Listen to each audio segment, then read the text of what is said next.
Our passage on the way to Brest across the Bay of Biscay became an unwitting harbinger of future misfortunes.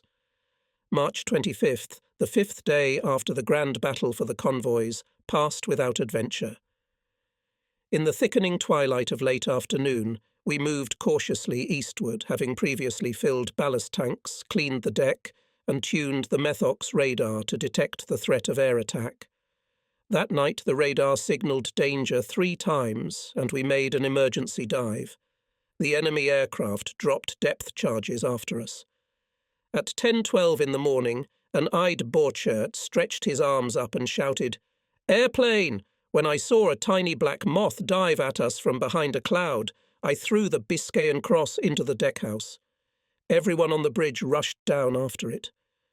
When the deck was already under water, I looked at the plane again and realized that you have no more than 30 seconds before another bombardment.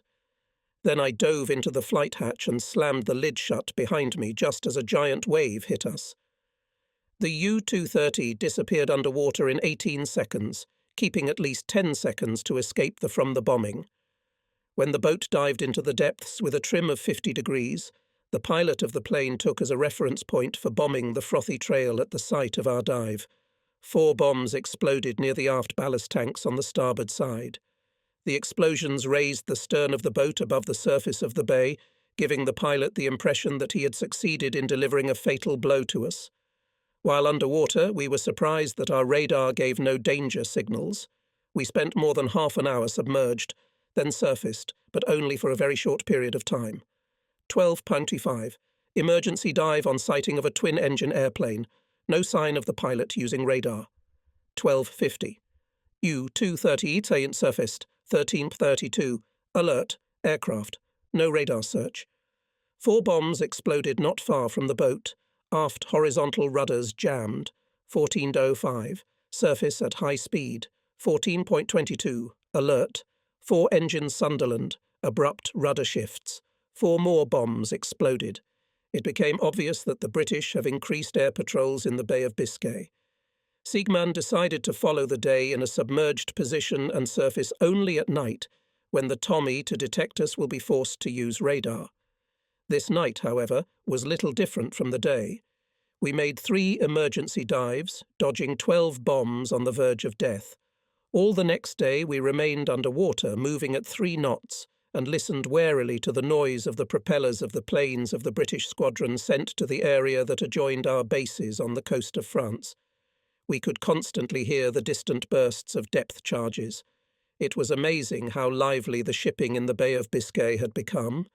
After dawn the next day we were forced to make 6 emergency dives, followed by the inevitable dropping of a 4-bomb cassette. Each time, however, we managed to avoid being hit by the deadly charge and surfaced. The next day we moved underwater at a depth of 60 metres, not escaping, however, sporadic and unexplained bombardments. At dusk we surfaced and around midnight entered the sardine fishing area of a large fleet of French trawlers. Their presence saved us from further bombardment. When we heard the inadvertent roar of aircraft engines, we pressed close to the fishing boats, scaring the French fishermen with our manoeuvre. Shortly after noon, we reached the rendezvous point with our escort, but the sea in this place was completely empty. Things did not turn out as we wished.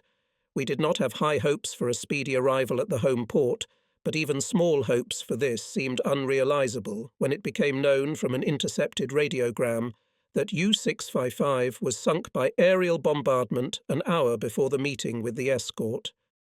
Having made another dive, we began to wait. 6 hours later, just before noon, the Coast Guard vessel finally arrived. Siegmann waited until the ship had gotten so close that we could see its captain in the periscope eyepieces. Then we surfaced. The exhausted submariners climbed out of the hull of the boat, greedily inhaling fresh air. Some began to load anti-aircraft guns and cannon. Others, having taken the first uncertain steps, fell to the deck. A barely discernible purple streak on the starboard side signalled our approach to the shore. Soon, in the bright sunlight, patches of greenery, white walls and red roofs of houses became clearly visible. U-230 entered the harbour without a single shot. The commander, who resembled a Viking with his long red beard, was smoking a cigar with pleasure. The crew was gathered on the aft deck, smoking and cracking jokes. The men's faces looked yellowed. As I steered the boat toward a concrete pier crowded with greeters, the inner bay exploded into a storm of applause. A brass band played. Our submariners, participating in a combat campaign for the first time, were stunned by such an enthusiastic reception. Even we, a small group of veterans, found it very moving after 8 weeks of confronting the storm, the sea waves, and the enemy. Directly in front of us, at the sea's edge, stood giant concrete structures, air bomb-proof canopies that sheltered more than 40 subs. U-230 cautiously approached one of the piers. Medium reverse, lock the engines, secure the ends. The crowd on shore quieted. The boat's crew lined up on deck. I reported the formation to the captain, and Siegmann reported to the commander of the 9th Submarine Flotilla. After we, gaunt, bearded heroes, walked down the gangways and stepped carefully on solid ground, we were showered with flowers and kissed by the always resourceful girls from the administrative bodies of the base. Staggering with unaccustomed to the hard ground, we carried our belongings into one of the multi-story buildings that belonged to the flotilla. I noticed that our fenced-in complex of buildings was well maintained and vigilantly guarded. Some of the buildings were covered with camouflage netting to mislead the pilots of the enemy's bomber aircraft. This military town was to be my home during our anchorages in the harbour. Before shaving, we had to take part in receptions and celebrations that ended well past midnight. Proud of our battle successes and greedy for pleasure, we showed superfluity in everything. We feasted on the abundant food of Brittany, drank a lot of French wine, sang too loudly, joked and laughed. No one reproached us for our excesses. It was pleasant to realize that others understood our condition after our ordeal. In the morning at Aitkas, I lined up the boat crew on the paved area. Only a few people showed up for roll call. The rest were incapacitated. I spent several hours bringing them to their senses, especially Riedel and Friedrich, and preparing documents for the commander's report at headquarters. It was only after spending 16 hours on shore that I was able to think about myself. I took a long, hot bath, carefully shaved my 9-week-old black beard, put on a fresh uniform, and had a haircut at the barber shop. Then, in my refreshed state, I sorted through my mail and began to read the letters addressed to me. The first to open were the pink envelopes from Marianne. Judging from one of her letters, Berlin was turbulent. There were air raids by the British again last week, Marianne wrote, 4 times at night and twice every day. They are terrible. As you know, I work in the centre of Berlin, and last week I spent a lot of time in a bomb shelter in the basement under the building where our office is located. While I was hiding there, a bomb hit the building across the street and completely destroyed it. No one escaped. Everyone was buried alive in the basement. What was the point of hiding in such shelters? On the way home I saw the fires, the destruction, and the dead people. I cried all the time. On this day, my best friend died under the rubble. I can't understand why we can't drive the Tommies away. This is the capital of the country. It should be better protected. It's hard to say where we'll end up. Goering promised that no enemy airplane would fly over Germany. Where did he go with his promise? I haven't heard from him lately. Yesterday I heard the news about the success of our submarines in the Atlantic, and I thought of you. My dear, I pray that you always come back alive from your trips and find my letters. I think of you all the time and want to be with you. Please take care of yourself. When the war is over, it will bring back all that was at Lake Constanza under the walnut tree on the long, warm summer nights of 1939. I was alarmed. I thought about persuading Marianne to leave the capital and settle, at least for a while, in the province.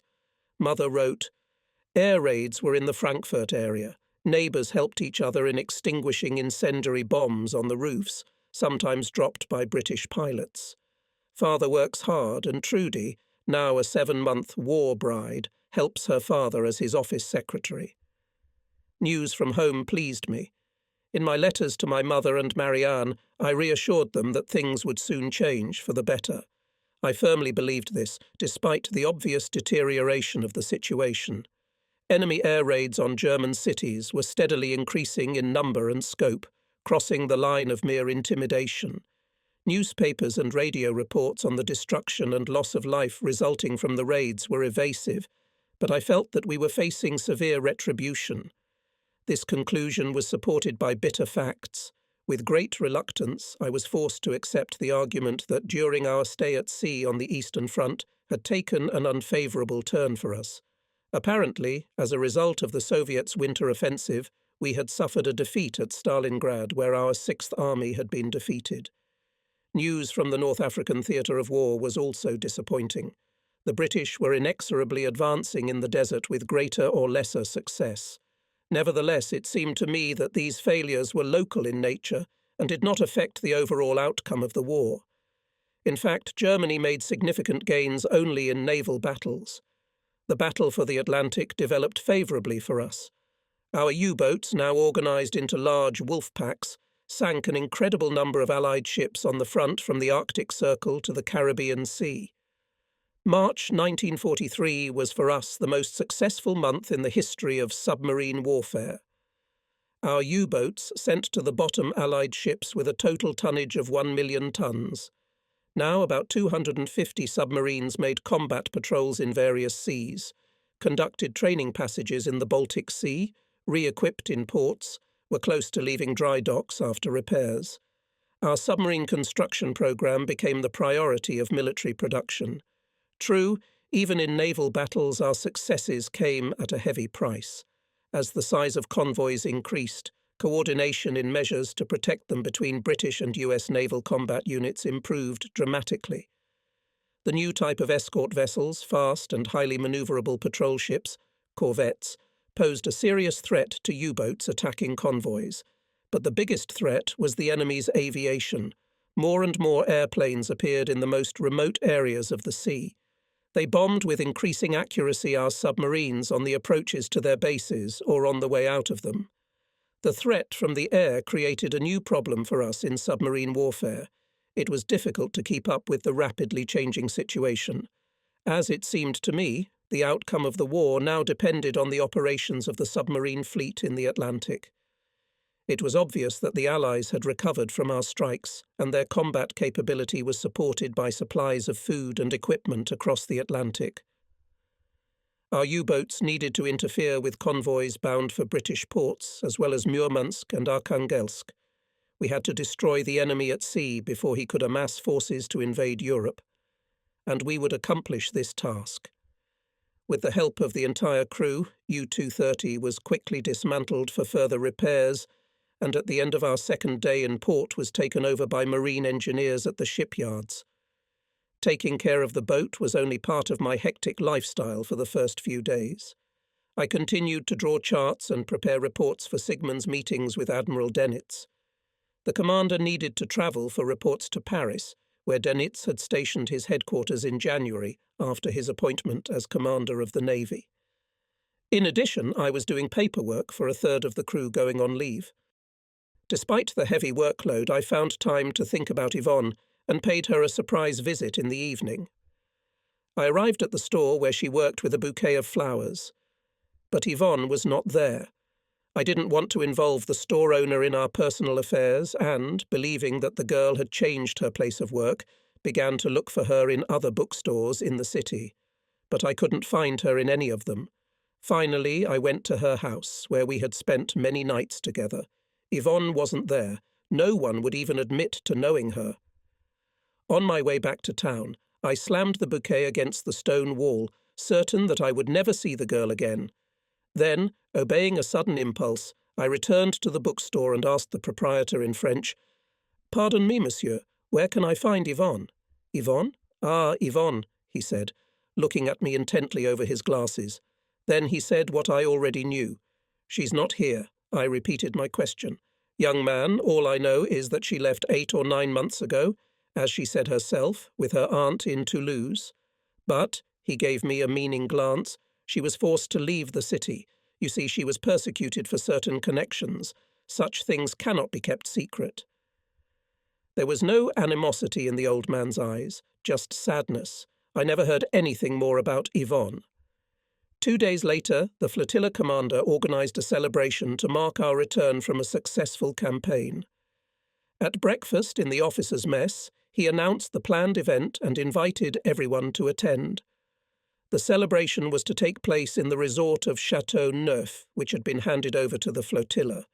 The commander added with a smile, "I've provided a venue, food, drink, a band for dancing.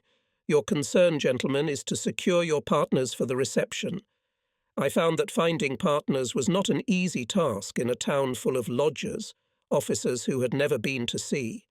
When the bus arrived to take us to the gala, the regulars filled it with pretty nurses and secretaries from administrative offices. We, the lone heroes of the sea voyage, were forced to concentrate our trip on contemplating the blooming spring landscapes of Brittany.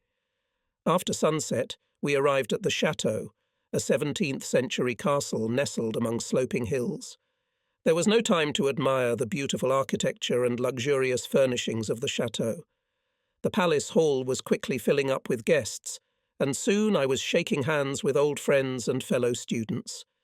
I hugged my college buddy Fred Schreiber. The gala opened with a bravura march, followed by French, German and English tunes. French food and beverages of excellent quality were served. The meal began early and ended late. The dancing stopped well past midnight when the happy couples disappeared one after another upstairs in rooms with velvet drapery and beds covered with silk sheets. The drinking, which most of us missed dearly, continued until the wine and fatigue had knocked us off our feet, excluding, of course, the few the staunchest. I laid Riedel and Schreiber on the aristocratic bed. Then I made myself comfortable in a soft armchair.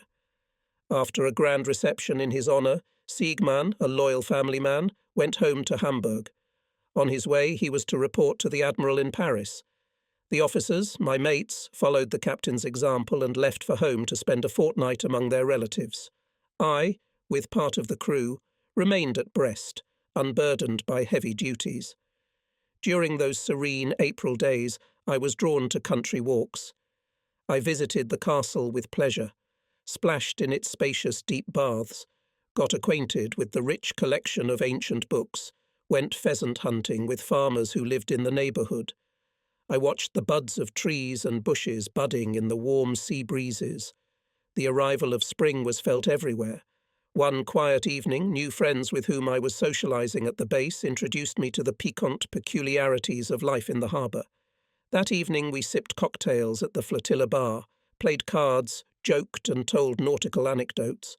Suddenly, Foster had an epiphany. "Listen, folks, how about a little party in town? The night has just begun, let's end it at Madame's house. Let's go to KB all together."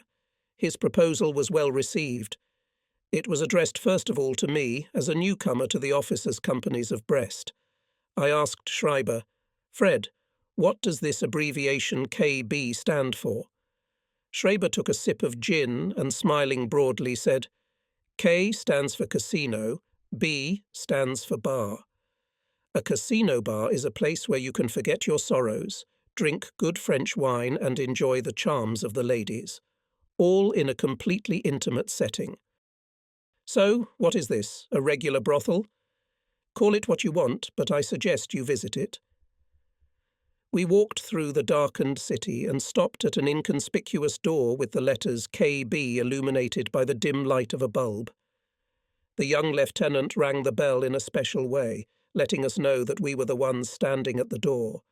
An old woman opened the door, jingling the latch. She recognized some of my friends. As the door opened, I heard a woman's laughter and the words of a French song coming from a phonograph, "I run day and night." The dim red lights gave the room an appropriate atmosphere. As we piled into the bar, there were cheers from both sides of the entrance. My friends were responding in French. "Hello, Susan, Janine, good evening, Pauline, Simone. Oh, good evening, madame." A dozen lively pretty girls greeted us with exaggerated enthusiasm. Madame was a frail 30-year-old woman with a thick mop of black hair. Fred, noticing that I was looking at her, said, "Don't touch madame. It's against the rules. No one has ever won her heart. You'd better pay attention to the girls." The female residents of the house, all between the ages of 20 and 30, were unfortunately outnumbered by the arrival of the officers of the first flotilla. When the general excitement died down, all the new arrivals were introduced to the lady of the house and, according to custom, exchanged with her a dignified kiss.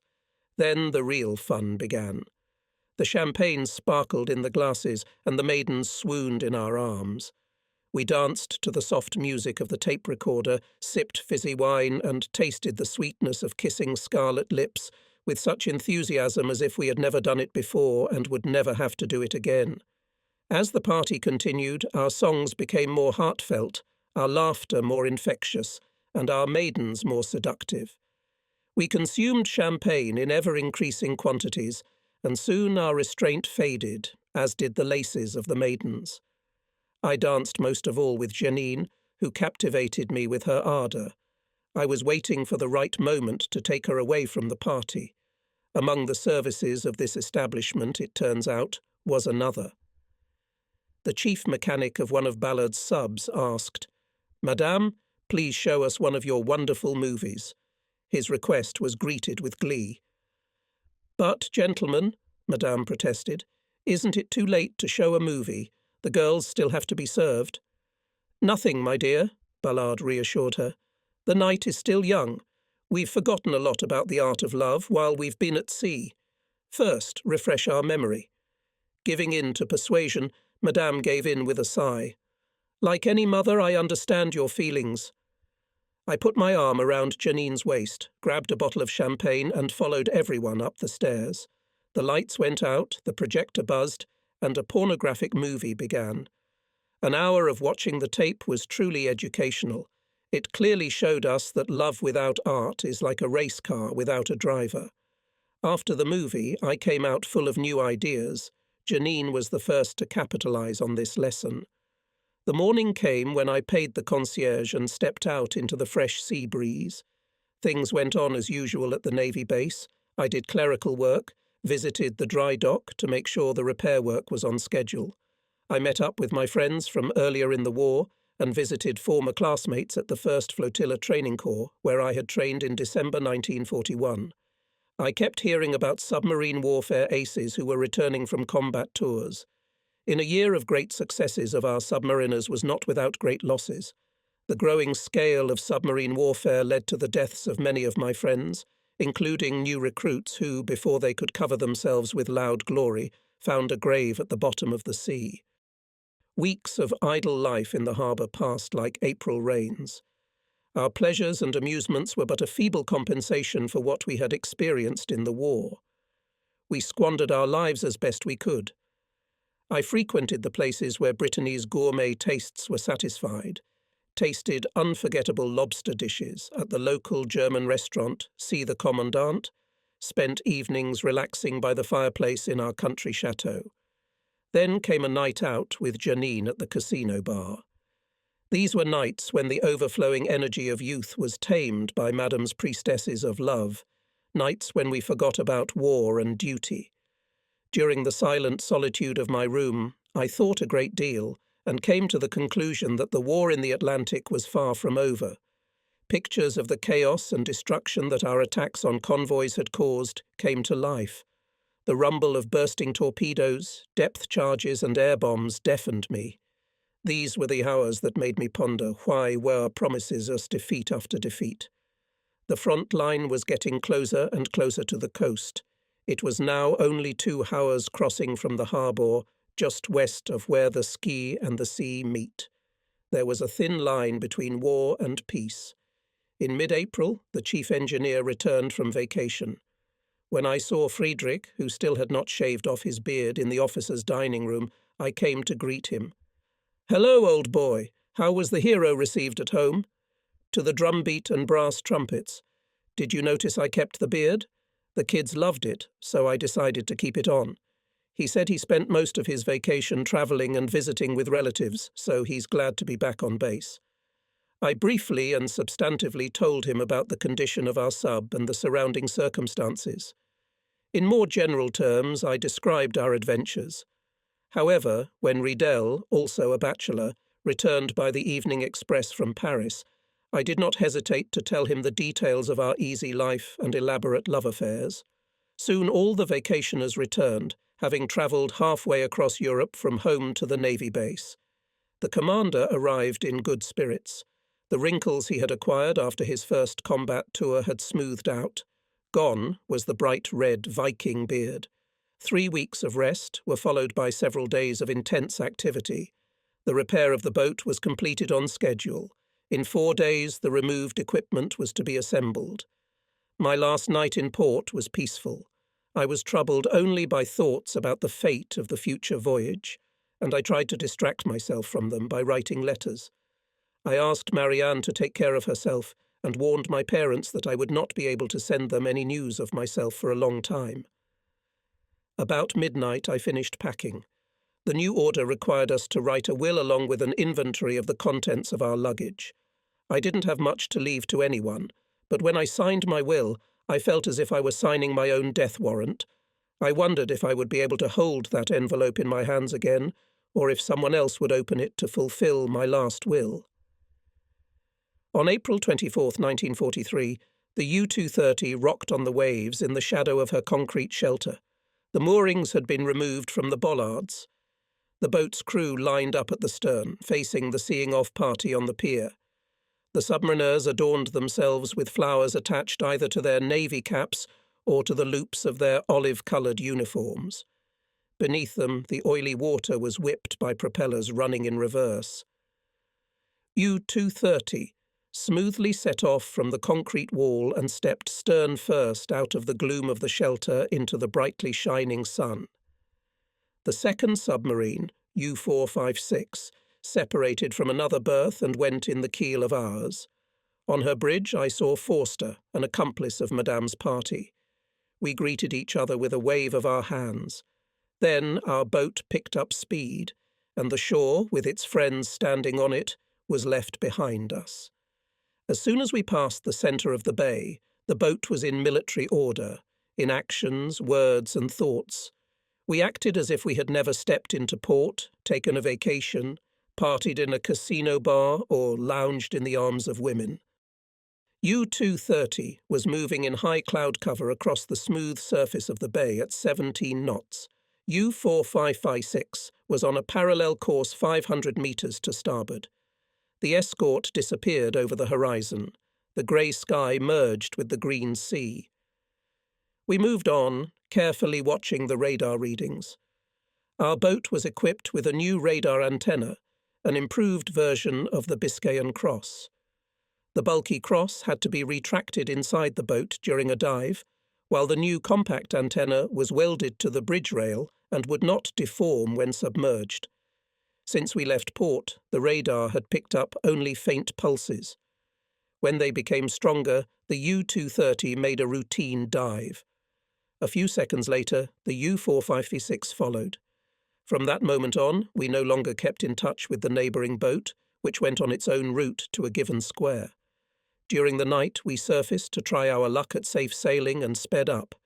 U-230 roared forward, ventilating the rugged hull with fresh air and recharging the batteries with the 2 diesel engines running. In the distance, the line between the infinity of the night sky and the extent of the dark sea disappeared, creating the illusion of motion in the universe. Our lone black boat was moving full speed between the sky and the sea, leaving large glowing whirlpools, a perfect landmark for the vigilant pilot. As the diesels clattered measuredly, I estimated how much longer we could keep moving in a surface position. 17 minutes had passed. Then there was a sharp radar signal. We were being pinged. The submarine had gone under. Our nights turned into days, and days into nights. We spent hours inside the dark hull of the boat, illuminated by the dim light of a few lamps. Nights spent on the bridge were as black as tar. We advanced, listening to the noise of the engineers of enemy aircraft and looking out into the Black Sea waves, always ready to dodge the floating mines that were dropped by enemy pilots with frightening frequency. During the day, we moved at a depth of 40 metres, listening to the distant noise of enemy planes, the jolts of Aztec and the explosions of depth bombs. After April was replaced by May, we reached the Black Hole, a zone where no enemy aircraft had so far penetrated. The radar pulses gradually quieted down, and we dared to surface the sea again, to the sunlight. After 6 days of playing cat and mouse with the enemy, after dodging the devilish ingenuity of the British, which alternately put us in a state of shock, despair, fear and anger, the sun seemed to me a guarantor of safety. The bright light allowed a wider field of observation. I hoped, relying on my e-sight and methox, that we could detect enemy planes at a safe distance. Passing the 15th degree west longitude, we reported to headquarters that we had made a safe passage across the Bay of Biscay. 4 hours later, the base acknowledged reception of our radiogram. In turn, Riedel received and decoded the new orders from headquarters. Move into the grid square VD95. Expect a convoy heading east. This operational area was well south of the northern storm area, where we had sailed during the winter. I figured that here would be more favourable conditions for torpedo attacks and convoy hunting. The nervous tension we had experienced in crossing the Bay of Biscay received a release. Soon came beautiful spring days, unmarred by the appearance of enemy aircraft. May 2nd. The weather is excellent in the calm sea-sunny glare. At 14:08, Riedel detected behind the southern horizon, quickly moving single target. At full speed, we hurried in the direction intersecting with the ship's mean course. After a 3-hour race to get the transport on the horizon, we leisurely went underwater, having plenty of time until the vessel appeared. An hour later, our hopes of a first torpedo attack were not realized. The vessel was identified as a Swedish transport on the Philadelphia route, the safety of which for the neutrals was guaranteed by Germany. After the Swede was allowed to leave, we received a radiogram from one of our boats. Convoy AY-87, course northeast. Sank 2 transports with a tonnage of 13,000 tons. Continuing pursuit. U-192. Grid square AYU-87 was between Newfoundland and Greenland, outside the limits of the area allotted to us. We left the convoy to the wolves patrolling this square. On May 5th, U-230 sailed the sea in the assigned square. In the morning, we received a radiogram that confirmed our worst fears. Riedel handed me the deciphered text of the radiogram in complete silence. Destroyer attack Tonum, U-638. That message was the last sign of life for U-638. We heard nothing more from the submarine. 2 hours later, a new radiogram was hurriedly decoded. Attacked by destroyers, depth bombs, abandoning boat, U-531. This second distress signal led us to the disturbing conclusion that the battle for the convoys was accompanied by unusually effective countermeasures to protect them on the part of the enemy. May the 6th. It was still dark when a new radiogram was sent from the scene of the battle. Attacked by a patrolman, Tonum, U-438. This third death notice made us furious and perplexed. What caused this flood of radiograms, notifying us only about the death of submarines? But here is another radiogram. Attack from the air. Depth bobbers. Rammed by a destroyer, Tonum, U-125. 4th loss. Our anger turned to shock. May 7th. U-230. Extremely cautiously cruising under the starry sky, intercepted the last radiogram of the day. Air attack, Tonum, 47S, U-5V, U-6063. I found the location of the submarine's demise on our softened navigation chart and marked it with a black cross in the centre of the Bay of Biscay. The 5th submarine sent to the bottom in 3 days. But 7 hours later I was forced to increase the casualty figure when, in response to requests from headquarters to report their coordinates, U-192 and U-531 failed to respond. They met their doom attacking that very convoy, southeast of Greenland. May 10th. Sunny day. We arrived at the assigned square, occupying a small area in the centre of the Atlantic. It was supposed that here we would intercept the convoy previously reported. Along with us in the ambush were 6 submarines. Many more were in the space between our quadrant and the British Isles. U-4556, our partner when leaving Brest, disappeared somewhere in an unknown direction. The number of participants in the ambush was determined. May 11th, another obituary from the Bay of Biscay. Attacked from the air, Tonham, U-528. We were furious and now were eager to avenge our comrades 100-fold. An hour later we received as a sign of consolation operational instructions from headquarters. All submarines in the grid square VD to go to intercept the convoy moving in an easterly direction in BD 91. Attack the convoy at your own discretion. U-230 immediately moved at full speed on a new course. The boat's bow cleaved the surface of the sea, leaving sparkling fountains at the edges. Preparing for battle, I ordered a thorough inspection of all torpedoes. May 12th. At 0400, when I went up on watch, the whole crew was gripped with excitement. At 0540 at dawn, Prugger sent some signal flares to report our position to the other subs. At 0620, he reported from below that we were on the estimated average course of the convoy. I reduced the speed of the boat and turned it westward toward the convoy, which was cautiously advancing. Before sunrise, the eastern horizon had turned a blood-red colour. Only a dark line remained to the west. 06.15. The sun popped out of the ocean in a huge ball of fire. At this impressive moment, I saw a dark spot to the southwest, a convoy. I called Sigmund to the bridge and said, "My present to you, Herr Capitan." "Thank you, XO. That's encouraging news at last." We watched the dark spot grow in volume. Soon the commander turned the boat's stern to the black-grey fountains of smoke. On the horizon to the westward, 3 mast tops grew distinctly. Showing themselves completely from behind the horizon, the 3 ships appeared to be escorts, minesweepers going in front of the convoy. Following a zigzag course, they approached us, bouncing like marionettes on an empty stage. We slowly pulled back to the east, keeping a safe distance and trying to determine the convoy's course.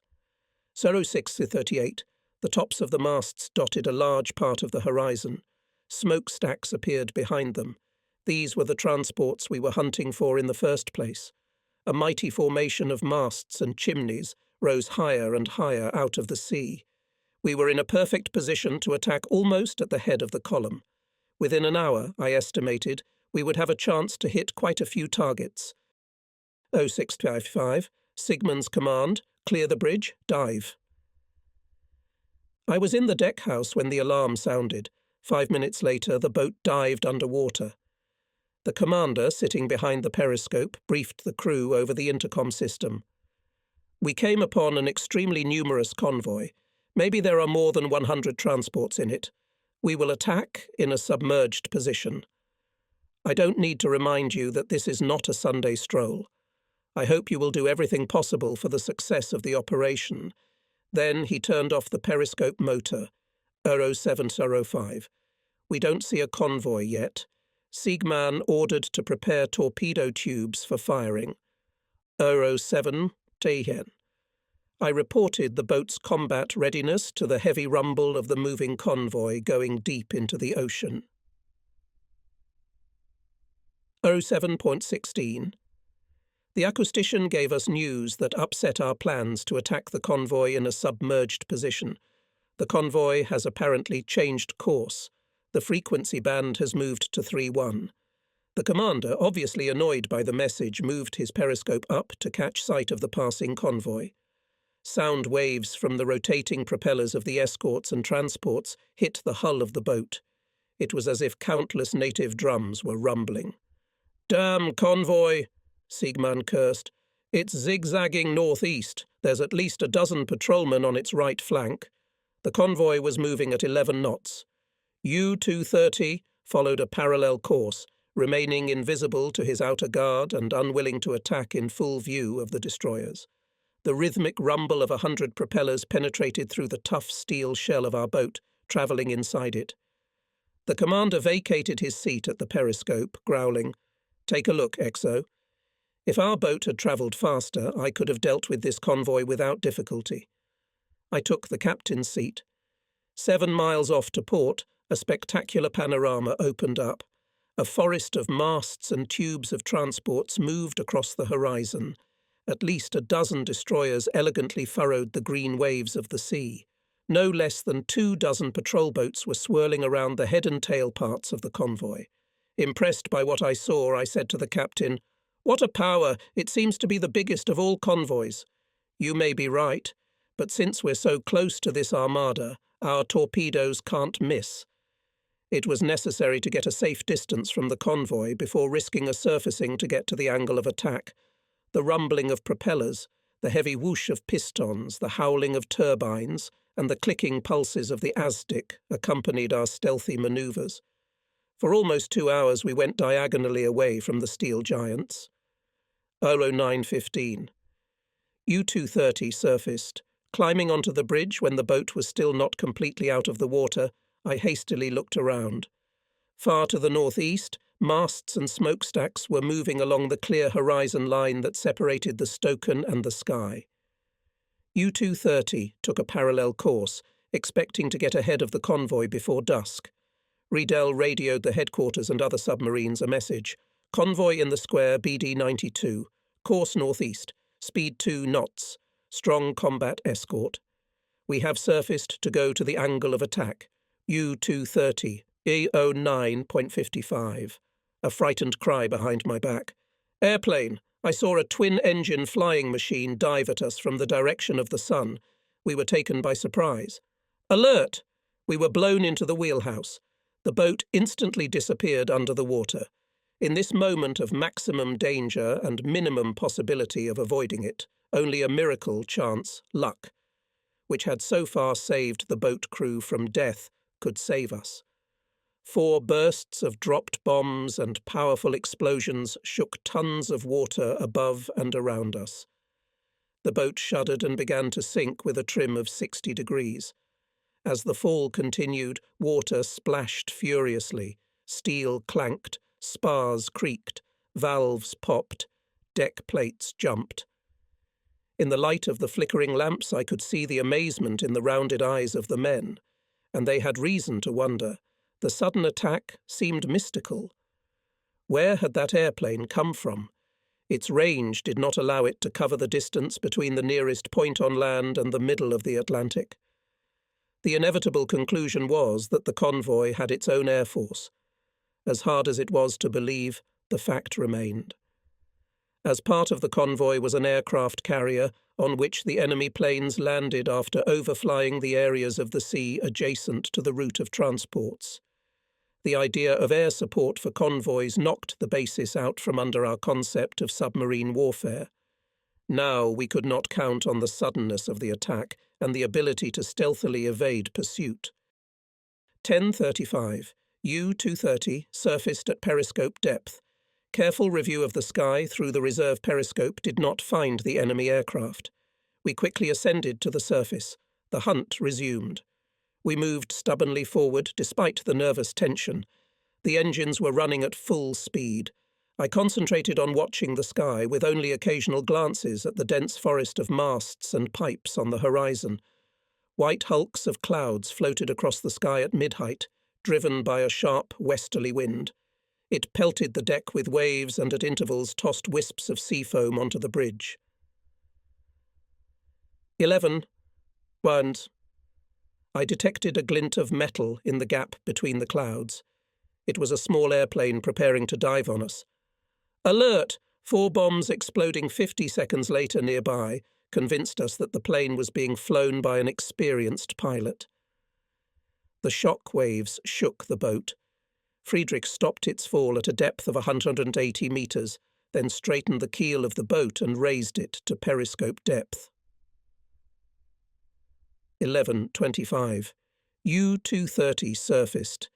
We rushed forward and rushed after the convoy with grim determination. Obeying the hunting instinct continued the pursuit despite the constant threat from the air. We could not be stopped by the constant bombardment. We carried on at the utmost speed, in defiance of fear and reason, forward, only forward to the hid part of the convoy. 11:42. Alert, an airplane. U-2230 went underwater. 4 explosions tried her for strength, but the boat withstood this severe test. While we were waiting for the airplane to fly away, our hearts were pounding frantically. 12.04. We surfaced amidst increased sea excitement and moved forward despite the rocking. The convoy moved to the northwest of us. Despite constant air attacks, we kept up with it. I noticed 2 escorts on the horizon, but the main danger was above. The clouds dipped lower and closed in, covering the last gaps in the blue sky. 12:08. From below on the bridge received a message for the captain. Just received a radiogram. Attacked by an airplane. Tonham. U-89. The news again threw us into shock. With horror, I tried to imagine what would happen to us when the explosions split the hull of the boat. 12:17. Alert! An airplane astern. U-230. Once again went underwater and began to quickly gain depth. Biting my lip, I waited for the bombardment. In 45 seconds, 4 explosions thoroughly shook the boat. Every second of delay in diving during the airplane attack brought us closer to the convoy, but if we were even a second late in going underwater, the aerial bombardment would have ended our hunt and our lives too. 12:30. We surfaced again. This time there were only 3 of us on the bridge, the captain, the chief sailor, and me. We raced forward, though the thought of possible death depressed us for an hour. 13:15. A twin-engine plane suddenly dropped out of a low cloud just 800 metres astern. It was too late to dive. After a second's stupor, Siegmann commanded, "Right rudder." I retreated to the rear of the bridge to fire at the plane from the anti-aircraft gun. The sailor took up the second anti-aircraft gun. As it approached, the airplane rapidly increased in size. While the boat was turning port side, it spiked toward us, firing machine gun fire at the open rear of the bridge. Neither the sailor nor I was able to fire a single shot. Our anti-aircraft guns were jammed. The plane dropped 4 bombs. I thought they were falling right on top of me. Then the pilot roared over the bridge so low that I felt the heat from the exhaust pipe of the flying machine. 4 bombs exploded alternately along the starboard side. Huge fountains of water rained down on me and the sailor standing by the anti-aircraft guns. U-230, staying afloat, continued to move forward, cutting through the waves. The airplane, having used up its ammunition, turned around and flew towards the convoy. 13:23. The radio operator informed the captain about the urgent radiogram. "We are attacked by an airplane. We can't dive underwater. We're sinking. 45S, 25Y, provide assistance." U-456. "Prager, clarify the coordinates," responded the captain. "Maybe we can save the crew of U-456. The captain's desire to save his comrades was like suicide. We were close to death ourselves, but the main thing is to help. Had we been in U-456's position, we would have expected the same. Seconds later, Prager reported, "U-456 is only 12 miles away, bearing 15 degrees starboard." The commander immediately changed course. 13:50. We spotted an airplane circling 4 miles ahead. Then I saw through binoculars the nose of U-456 sticking out above the surface of the sea. The boat's crew members were trying to hold onto the slippery deck by grasping the steel cable that stretched from the bow to the bridge. Many were standing in water up to their ankles. The airplane continued to circle over the sinking boat. It would have been reckless of us to approach the U-456 in such an environment. Attempts to save the boat were hampered by another danger. A patrol boat appeared from the horizon behind our stern. Apparently, it was called by an airplane. Now we ourselves could die. U-230 turned away from the plane, escort, and U-456. We hurried behind the convoy. 14:22. "There's an airplane astern." Again we were late with the dive. A single-engine airplane flew at low altitude in a straight line in our keel. I pulled the trigger on the anti-aircraft gun. It jammed again. I kicked the magazine box with my foot, clearing the obstruction, then fired at the approaching target. The sailor did the same. The boat turned starboard, avoiding the bombs. The pilot, forcing the work of the engine, made a circle and began to dive at us from the front. He was flying very low when the airplane's engine rumbled and stopped. The machine collapsed one wing into a high wave, the other wing at the same time striking our light hull. The pilot threw himself out of his cockpit, making a sign with his hand that he needed help. I then saw him blown to pieces by the same 4 bombs that were intended for us. 4 powerful shocks from the starboard side shook the boat. However, we still managed to safely leave the scene of the tragedy. The demise of the airplane must have disrupted the schedule of enemy aircraft sorties. Minute after minute passed it without attacks from the air. At full speed, U-230 rushed towards the convoy. About an hour later, we reached the angle of intersection with its course, 1545. A message from the radio room diminished our jubilation over safe skies. Attacked by depth charges from 3 destroyers, Tonham. U-186. This was our 11th loss since the beginning of our campaign.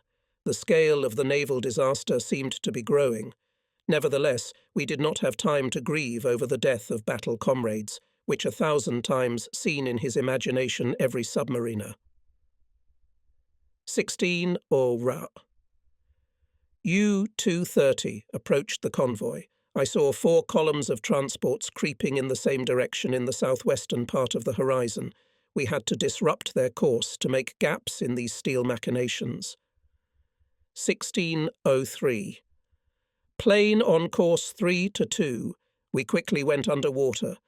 Almost simultaneously, 4 explosions went off, pushing the boat further down and causing the vertical and horizontal rudders to stall when they were required to work. A few minutes later, more explosions rang out nearby. Challenging our pursuers, however, Siegmann ordered the boat raised to periscope depth. He extended the periscope, but immediately lowered it down, cursing, "Damn it! This guy dropped a smoke bomb and stained the water yellow. Even though our dive site was marked with paint, the captain ordered us to attack the convoy before the escorts could drop depth bombs. The thumping of the Aztec pulses, the deafening bursts of depth bombs nearby, and the rumbling of the convoy's hundreds of ship engines provided a grim backdrop to our attack. 16:38. The periscope is up. The command sounded. Torpedo tubes from the 1st to the 5th to fire. Shove. Apparatuses 1 through 5 to fire ready. I quickly replied and froze in anticipation. Siegmann turned the periscope to see what was happening on the opposite side and suddenly shouted, "Urgent dive! Glavme, for God's sake, hide her quickly. The destroyer is ready to ram us." Down to 200 meters. I was almost certain that the destroyer was about to crash into our deckhouse. As soon as the boat disappeared under the water, the steel hull was hit by the sound waves of the destroyer's thunderous rumble of engines and propellers. The rumbling increased so rapidly and was so deafening that we froze in place. U-230 continued to sink, but she was sinking too slowly for us to escape the dangerous effects of the depth bomb explosions.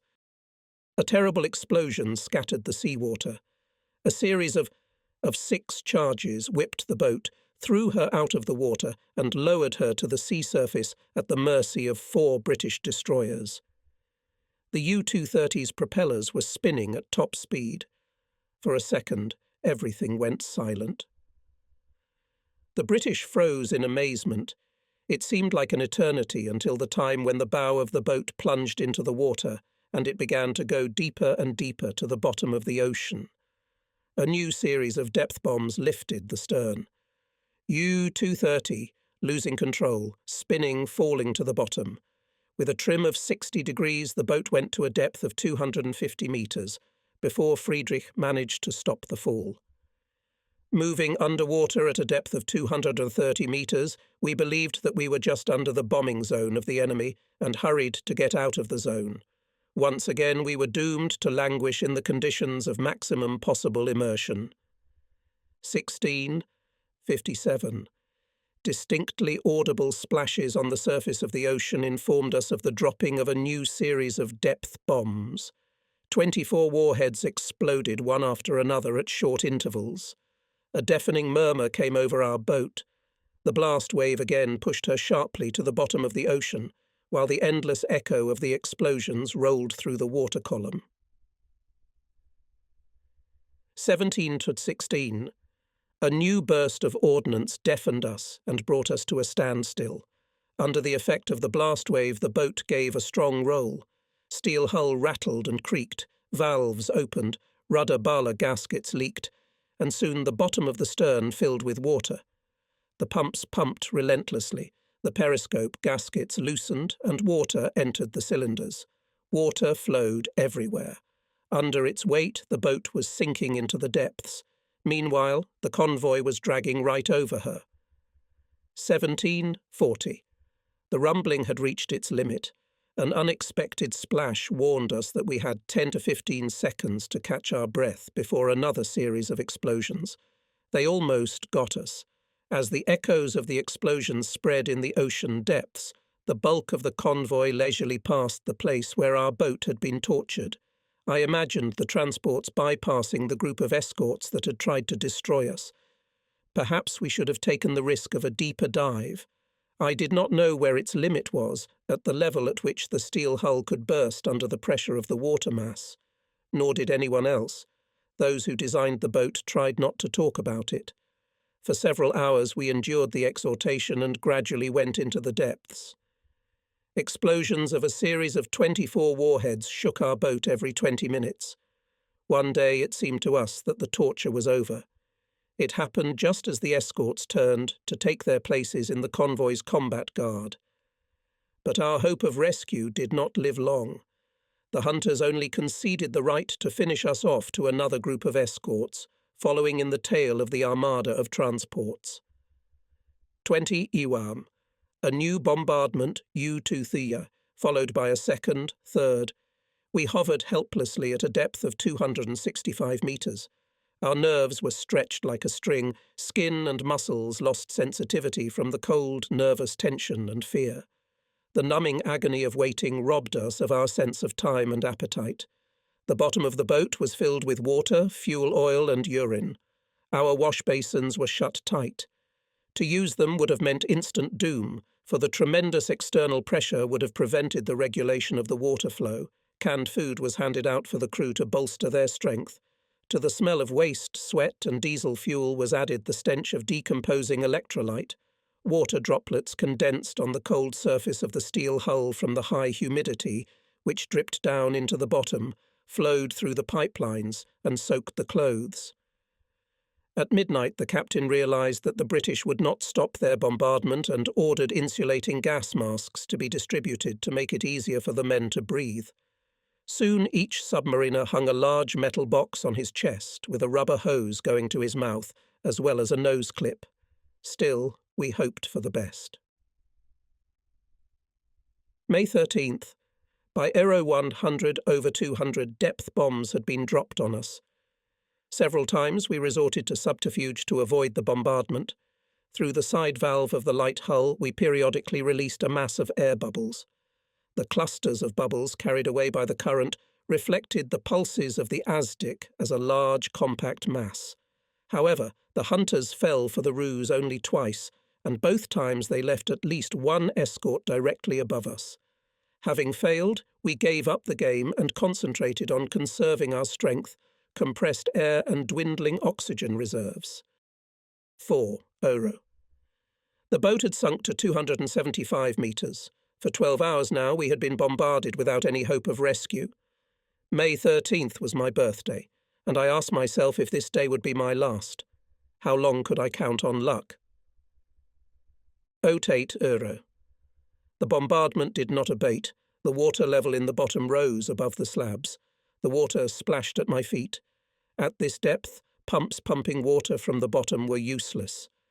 After each explosion, the chief engineer pumped some compressed air into the tanks to ensure that they remained buoyant. 12 Leo. Differential of the submerged boat increased sharply. Our supply of compressed air was threateningly reduced and the boat sank even lower. 20 E. The stuffiness increased. the more so because we were breathing through insulating gas masks.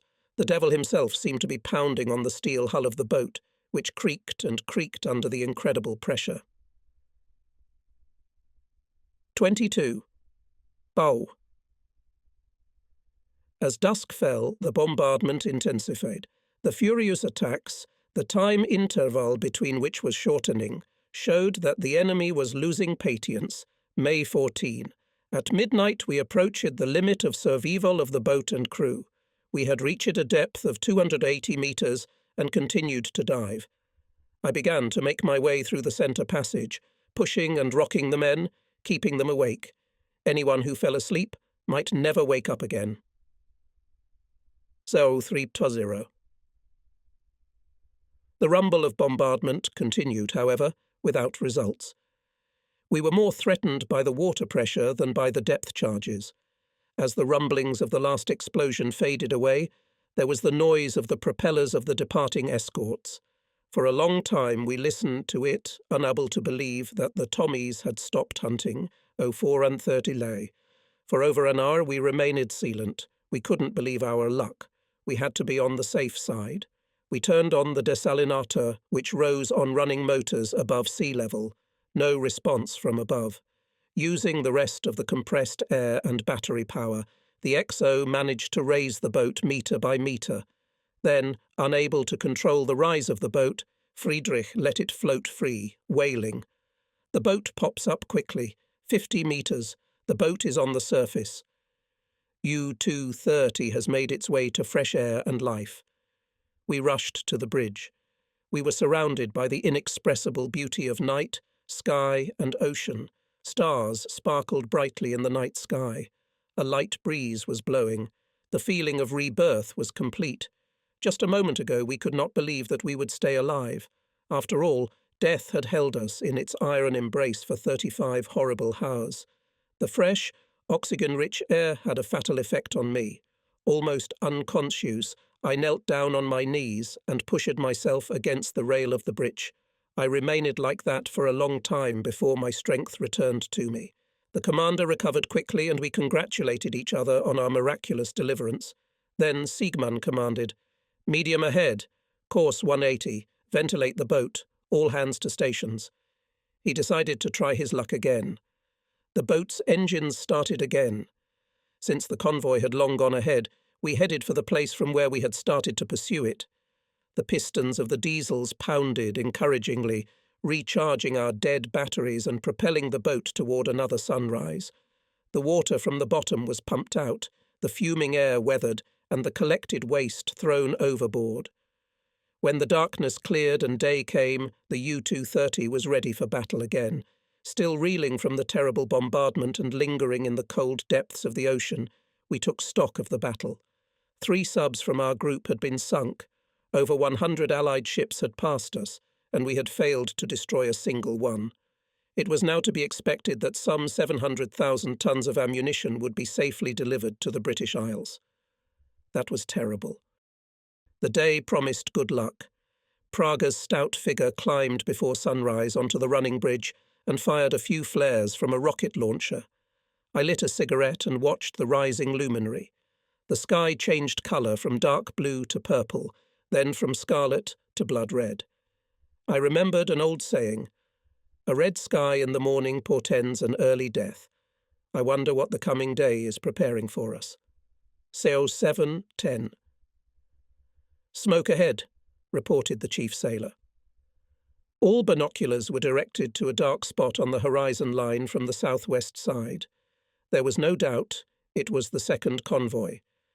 At that moment it seemed to me that the escorts of the first convoy deliberately left us, knowing that sooner or later we would be occupied by destroyers, following in the combat guard of the second convoy. 07:20. U-230 went underwater. The crew, which had not slept for at least 70 hours, tiredly went to their places. Their faces turned pale from the experience, their cheeks sunken, their eyes bloodshot. Wandering glances testified to the realization that the conditions of the campaign had changed dramatically. Under these conditions, the submariners risked being at the bottom of the ocean with no hope of returning to home port. I walked through the compartments to encourage the guys, pat them on the shoulders, joke, encourage them. 07:45. A voice sounded in the intercom. Acoustician reports to the captain. From the starboard side of the wandering noise of the propeller. The enemy must be heading east, not north. The commander muttered a swear word, turned the periscope, found nothing, and ordered to surface. It dawned on me that the current situation was clearly a copy of what we had experienced 3 days earlier. 07:50. Sigmund and I went up to the bridge and, after making sure that there was no threat from the air, began to follow the convoy. Apparently the convoys of transports were taking a zigzag course, moving away from us just as the previous convoy had done. What appeared to be easy prey suddenly slipped from our grasp. Without delay, we began the hunt. 08:0. Airplane on the sunny side. A quick dive made us out of reach of the bombs. Glavme immediately raised the boat, and we went on at periscope depth. The airplane took off. After a few seconds, Sigmund folded the periscope handles, waited for it to slide down, and grumbled angrily, "Damn them, those birds!" The plane dropped a smoke bomb. Let's get the hell out of here. Chief Engineer, emergency surfacing. 08:32. U-230 hurried to the east, away from the thick black smoke that marked our location. To the right astern, a cluster of transports exposed their masts and smokestacks. The patrolmen and destroyers were zigzagging, strictly coordinating their manoeuvres. 08:55. Attack twin-engine aircraft from the stern. In a few seconds, U-230 went underwater. 4 explosions scattered the sea waves. 09:15. Resurfaced and followed straight ahead. Siegmann was handed a sad radiogram on the bridge, attacked by an airplane, Tonem U-657. Again, each submariner thought about how much time would pass before we too would be sent to the Creator. 10:05. Alert! As if by magic, an airplane appeared. The U-230 quickly dived under the water. When the rumble of explosions subsided, the boat moved on. We surfaced and dived several times, dodging the bombs. The boat shook and vibrated under the brutal bombardment. As a result of the merciless attacks, it slowly deteriorated. Rivets broke, bolts and nuts cracked, the steel hull shattered, spars bent. And yet it remained controllable. The commander firmly led her to the angle of attack. At sunset, Siegmund's persistence in pursuit of the convoy seems to have been rewarded. Hiding from escorts over the horizon, we were several miles ahead of the convoy. But then the Flying Devil forced us to dive underwater again. As the convoy moved forward with noise and rumbling, the boat's crew quickly took their places and froze in anticipation. With unwavering determination, I put the torpedoes on alert. My hopes of a speedy attack, however, were dashed.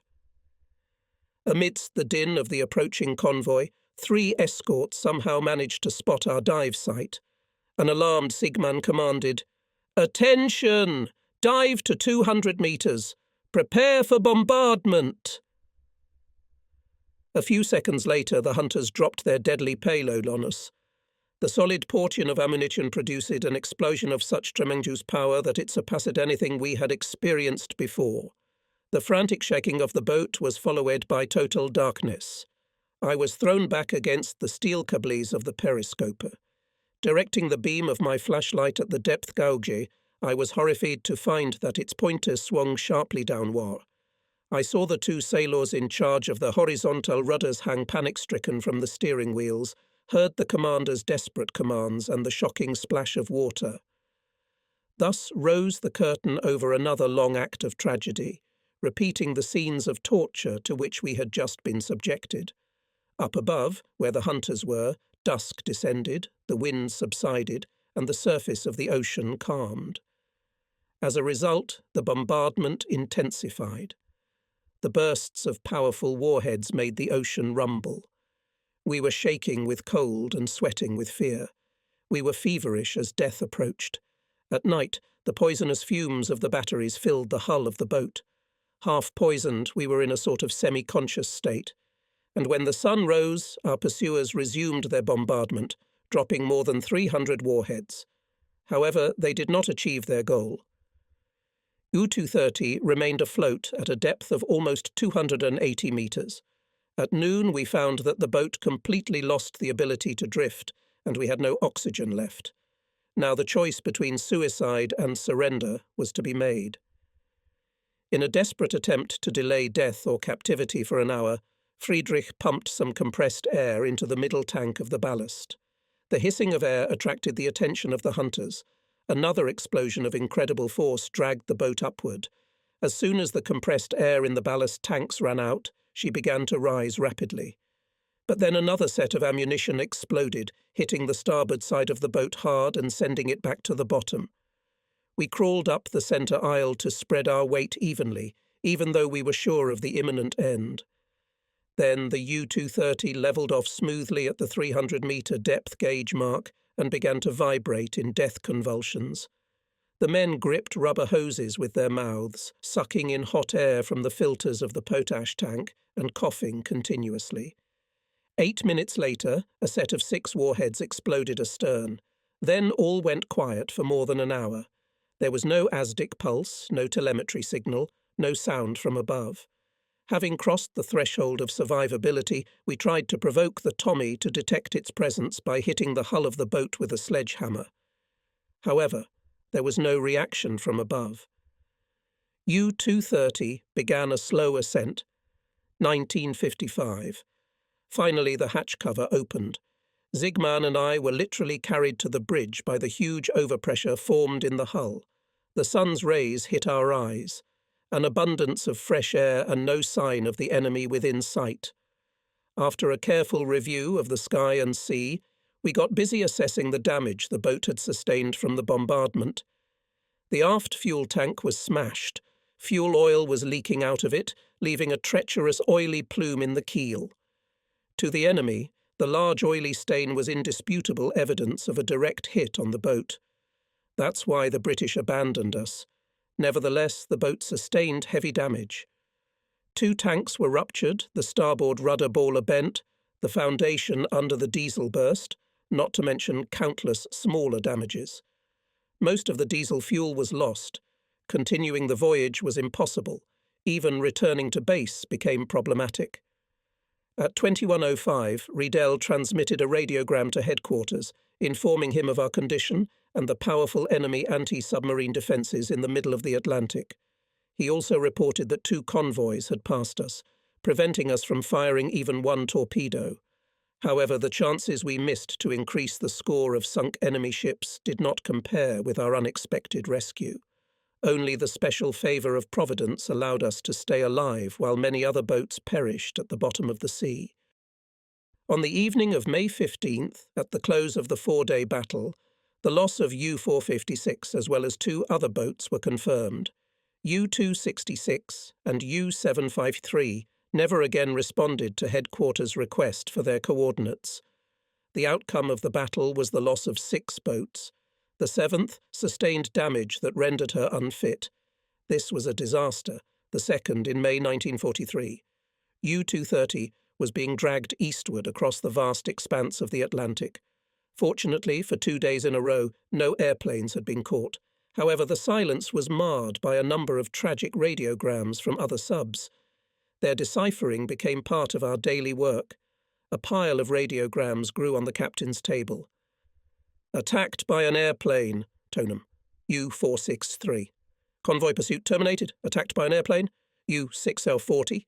Attacked by destroyer, Tonum, U-128. Destroyer, aircraft, unable to dive, U-528. Attacked by an airplane, we're sinking, U-6436. These boats were gone forever. Thoughts of the inevitability of our own doom drilled into us more insistently the more we intercepted distress radiograms.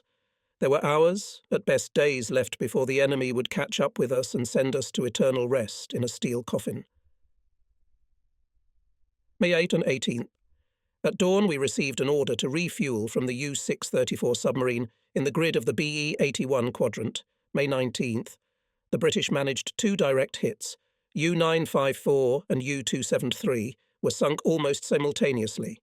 The text of the radiograms sent by both subs was the same. Only the places of their deaths are different. May 21st. U-230 patrolled for several hours at the agreed rendezvous point. At 13:15, when we were already beginning to doubt the existence of U-634, an eye-bore-chert spotted the boat. In 40 minutes we stood next to its side. I found out that the commander of U-634 was Dalhouse, my old buddy from our joint service in Holland, where we trawled mines. We threw rubber hoses from boat to boat, drifting downwind at the same time. Using pumps, 15 tons of diesel fuel was pumped into our tanks. Refueling took almost 2 hours in helpless, nervous anticipation of an air raid. But no airplanes appeared. It was with great relief that we moved away from the U-634. Both boats set course for Brest, May 23rd. U-230 crossed the 15th west longitude on the approaches to the Bay of Biscay, purgatory for our submarines. We intercepted new distress radiograms. A radiogram from U-91 informed us that they had seen U-752 attacked and sunk by airstrikes. None of her crew was saved.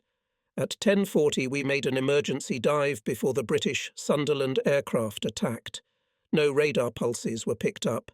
Apparently the pilot was relying on his own eyesight. This attack was the beginning of a 6-day nightmare. Under the cover of darkness, the U-230's maximum speed was only 12 knots. We made 7 emergency dives, were attacked 28 times with aerial bombs and sets of warheads. By dawn, the boat's crew was stunned and exhausted. We hid underwater for the day. May 24th. Apparently, the British were aware that 2 subs were en route to port. Their planes, including land-based 4-engine bombers, seemed to be after us specifically. We went under 9 times that night and experienced a total of 36 aerial bombardments. May 25th. 3 hours after dawn, we entered the deadly danger zone of enemy air patrols. Moving water in absolute silence, we managed to elude him through a rain of endless, merciless and predatory pulses of ASDIC. An hour before midnight, the boat surfaced, but was detected by an airplane that was waiting for us. During the first attack, 4 sets of warheads shook our boat violently. Suddenly there was a flash at the rear of the centre post. A fan of sparks sprinkled in the cramped space. We were enveloped in puffs of noxious smoke. The boat was on fire. It seemed impossible to get her to surface, and we were doomed to perish. The round hatches of the 2 bulkheads were closed. Several men with fire extinguishers began to put out the fire. U-230 was thrown to the surface where only seconds ago the airplane had dropped its devilish calling card to us. Clouds of thick smoke choked us. The fire was leaping from wall to wall. I pressed my handkerchief to my mouth and followed the captain into the deck-house. The boat levelled off. We hurried to the bridge. Someone threw ammunition for our gun on the deck. The port-side diesel engine started. Flames burst from the gunwale hatch. We moved through the night like a burning torch. Finally, the crew managed to put out the fire inside the hull. That night, we were attacked from the air 7 more times. 28 aerial bombs were dropped on us. May 26th. The 4th day of our struggle to get back to port and hence rescue. We moved at a depth of 40 metres, listening to the bursts of depth bombs echoing many miles to the west. This continued throughout the day.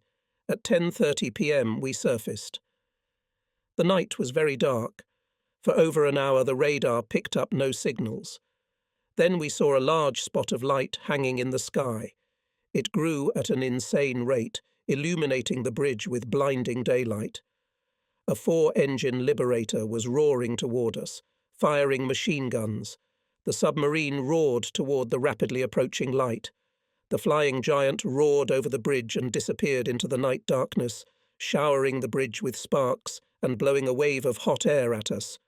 4 bombs exploded, spreading a deafening roar. After each explosion I was thrown upwards. A few minutes later we heard from below, "The boat is controllable, ready to dive." When U-230 dived to a safe depth, Siegmund broke into the radio room to the radio operator, who failed to warn us about the radar readings. "Köstner, what the hell's the matter? Are you asleep? You almost got us killed." "Herr Kapitän, there was no radar reading," objected the radio operator. "And our radar is fine." "Don't tell me fairy tales, Köstner," Siegmund said indignantly. "The fate of the crew is in your hands. If you make another mistake, we'll be in trouble. May 27th. We surfaced, depleted of power and oxygen. Nervous tension was at its highest point. My body was shaking, my mouth was dry. It seemed to me that we would not survive another attack if it came in the next minute. However, for a long time we were accompanied only by the murmur of the diesel engine and the noise of the ventilation unit. The gentle period of time lasted only an hour. Suddenly the light of a searchlight illuminated the bridge. Its beam shone from the stern side on the starboard side. Again the giant Liberator was descending to fire on the boat. Its bullets passed centimetres above our heads. Then the plane sped off into the night, turning off its searchlights. 4 bomb bursts raised fountains of water into the air. The boat shook violently, but there was no damage. We immediately went underwater. When I escorted the commander to the cabin, he unbuttoned his salt-covered leather tunic and, raising his head up, said, "I admit, XO, that our radar didn't pick up any pulses. Our methox seems to be in good order. The British must have used a new type of radar. That's the only explanation for what happened." We were shocked. First, an aircraft carrier in a convoy. Now, a new electronic gimmick that allowed the British to detect us without revealing themselves. It no longer made sense for the subs to move underwater during the day and in a surface position at night. We would have to change our tactics and move in a surface position during the day when the enemy was visible to the naked eye. Destroying him in daylight is better than being blown to pieces at night. At 07:20 we surfaced, but we're not at all sure that our hopes of a final 170-mile passage to port were realizable. 4 Sunderland and 5 Liberators were sighted. 9 times we plunged into the water and 9 times surfaced, continuing forward. At noon we reached the continental shelf. At night we informed the headquarters that we would arrive at the meeting point with the escort minesweeper the next morning at 8:00. Then we went underwater with thoughts that in this new war at sea we have no more chances for success. On May 28th, at 12:40, U-230 entered the inner bay of Brest. To those who met her on the pier, she gave a vivid idea of the ordeal we had to go through. The stern of the boat was mostly flooded. The superstructure was badly damaged. We were not greeted by a military band playing bravura marches. Only girls with bouquets of flowers reminded us of the heroic campaign. The commander of the 9th Flotilla and his entourage were shocked. We were hurried without ceremony to the military compound and led to the reception hall, where the landlubbers did a good job of making our return to base a joyous one. After the reception, I returned to my room, the same room I had left 5 weeks earlier.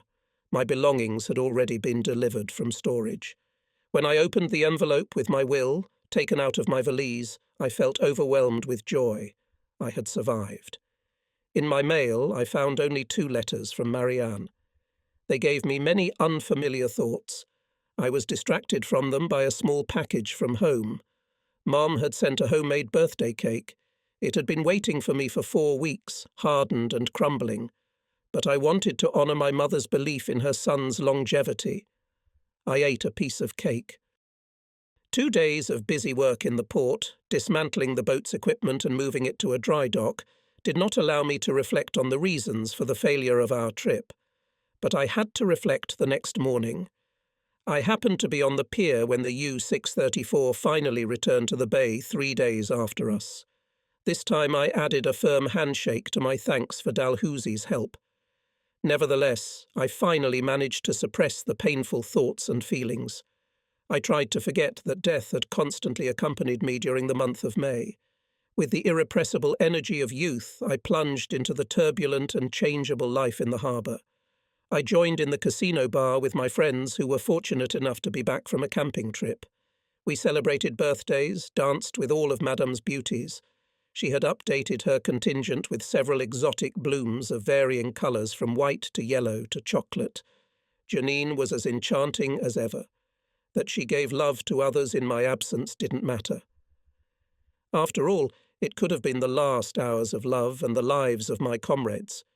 In fact, submarine warfare was turning into an endless funeral procession for us. The Allies had dealt us a counterstroke of unprecedented force at sea. The British and Americans built up their forces slowly but steadily. They increased the fleet of fast patrol ships, built several aircraft carriers of medium displacement, and a number of transports turned into miniature aircraft carriers. They created squadrons of naval aviation and adapted armadas of strategic bombers based on land to fight our surface and submarine fleets. And suddenly they struck us with astonishing accuracy. 38, that was the number of our sunk submarines in the fateful May 1943. Together with them died many of my battle friends and comrades in training. Until our main staff does not take effective countermeasures, all our lauded new submarines will only increase the number of steel coffins. The repair of the U-230 was expected to take at least 4 weeks. Since I was granted an extended vacation, I decided to go to Paris, visit my family, and spend a week with Marianne on the sunny Wannsee beach in Berlin. Yes, it was a long vacation, but I was well aware that my life was limited. Early in June, I left by express for Paris, handing over to Riedel. As the train raced through the countryside, I tried to imagine that I could hear the familiar noise of diesel engines, the rumble of exploding depth charges, bombs and torpedoes, the crack of ships breaking apart, and the murmur of the ocean. But to my ears came only the forgotten sounds of the clatter of wheels rolling on rails. I arrived at the Montparnasse train station in Paris in the early, still fresh morning. A cab took me to a hotel near the Place Vendôme, which was intended for the accommodation of naval officers. I had resolved to refrain from amorous liaisons during my short stay in the city, but the abundance of aggressive maidens soon put my determination to a severe test. I hastened to the cool halls of the Louvre and spent the greater part of the day in strolling through the Gallery of Apollo, the Grand Gallery, and the Hall of the Caryatids, where, according to legend, quite a number of Huguenots were hanged. In the evening, I went to a fine restaurant near the opera and dined in solemn solitude, then walked along the Boulevard des Capucines, rejecting several offers of paid love, and returned to a cosy hotel room. The next day I had plenty of free time before I left.